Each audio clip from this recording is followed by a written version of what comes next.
کرک میں ایسے حالات فوراً ہی پیدا ہو گئے جن میں وہاں کے نوجوانوں کو خود ہی سوچنا اور عمل کرنا پڑا۔ مقبوضہ علاقوں میں صلیبیوں نے قافلے لوٹنے کا بھی سلسلہ شروع کر رکھا تھا۔ قافلے اتنے عام نہیں تھے، تاجر اور دیگر سفر کرنے والے اکٹھے ہوتے رہتے تھے۔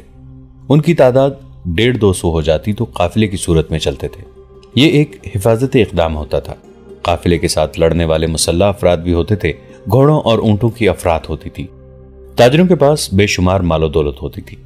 قافلے میں چند ایک کنبے بھی ہوتے تھے، یہ لوگ نقل مکانی کرتے تھے۔